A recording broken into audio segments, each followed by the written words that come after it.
माँ दुर्गा की नवशक्ति का दूसरा स्वरूप ब्रह्मचारिणी का है, जहाँ ब्रह्म का अर्थ तपस्या से लिया जाता है और यह देवी भक्तों तथा सिद्धों को अनंत फल प्रदान करने वाली मानी जाती हैं। उनकी उपासना से तप, त्याग, वैराग्य, सदाचार, संयम, धैर्य और आत्मबल की वृद्धि होती है। साथ ही जीवन में आने वाली कठिनाइयों को सहने की शक्ति मिलती है। ब्रह्मचारिणी का अर्थ तप की चारिणी यानी तप का आचरण करने वाली होता है और देवी का यह रूप पूर्ण ज्योतिर्मय, अत्यंत भव्य तथा सादगीपूर्ण है, जिसमें उनके दाएं हाथ में जप की माला होती है जो ध्यान और जप की प्रतीक है, जबकि बाएं हाथ में कमंडल धारण किया होता है जो तपस्या और पवित्रता का प्रतीक माना जाता है। यह स्वरूप साधकों को ज्ञान, बुद्धि और एकाग्रता प्रदान करता है। पूर्वजन्म में इस देवी ने हिमालय राजा के घर पार्वती के रूप में जन्म लिया था और देवर्षि नारद जी के उपदेश से भगवान शंकर को पति रूप में प्राप्त करने के लिए घोर तपस्या आरंभ की थी। इस कठिन तपस्या के कारण इन्हें तपश्चारिणी अर्थात ब्रह्मचारिणी नाम से जाना गया। शिव पुराण के अनुसार उन्होंने पहले 1000 वर्ष तक केवल फल फूल खाकर समय व्यतीत किया और अगले 100 वर्ष इस लंबी और कठोर तपस्या से देवी का शरीर पूरी तरह क्षीण और दुर्बल हो गया था, लेकिन उनकी दृढ़ इच्छाशक्ति अटल रही। तब देवता, ऋषि, सिद्धगण, मुनि सभी ने ब्रह्मचारिणी की तपस्या को अभूतपूर्व पुण्य कृत्य बताते हुए सराहना की और कहा कि हे देवी, आज तक किसी ने इस तरह की कठोर तपस्या नहीं की है। यह केवल तुम्ही से संभव थी। तुम्हारी मनोकामना अवश्य परिपूर्ण होगी और भगवान चंद्रमौली शिवजी तुम्हें पति रूप में प्राप्त होंगे। अब तपस्या छोड़कर घर लौट जाओ, क्योंकि जल्द ही तुम्हारे पिता तुम्हें बुलाने आ रहे हैं।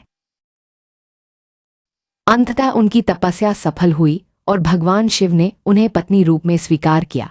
इस कथा का सार यह है कि जीवन के कठिन संघर्षों, विपरीत परिस्थितियों और चुनौतियों में भी मन विचलित नहीं होना चाहिए।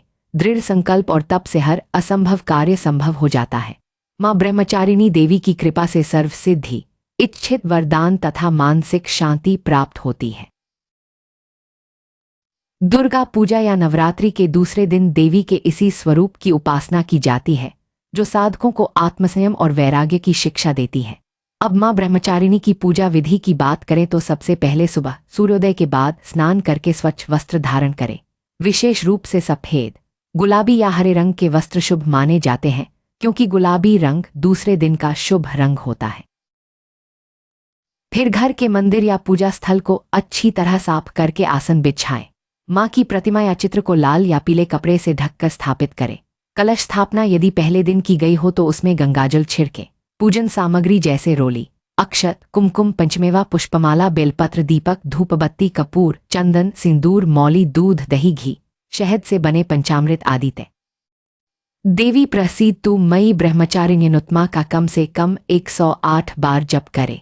इसके अलावा अन्य मंत्र जैसे ओम ऐह्रीं क्लीं ब्रह्मचारिण्य नमः या देवी सर्वभूतेषु मां ब्रह्मचारिणी रूपेण संस्थिता,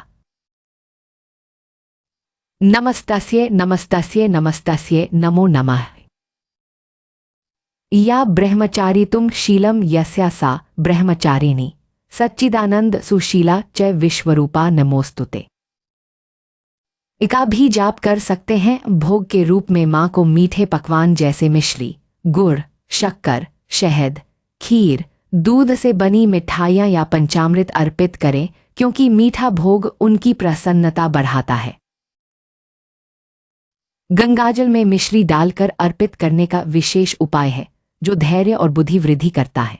पूजा के अंत में कपूर से आरती गाएं और मां से जीवन में संयम तथा तप की शक्ति मांगे। फिर प्रसाद को परिवार में बांटें और यदि संभव हो तो कन्या पूजन में छोटी लड़कियों को मिश्री या खीर का प्रसाद दें। इस पूजा से साधक को मानसिक शांति, एकाग्रता और कठिनाइयों पर विजय प्राप्त होती है।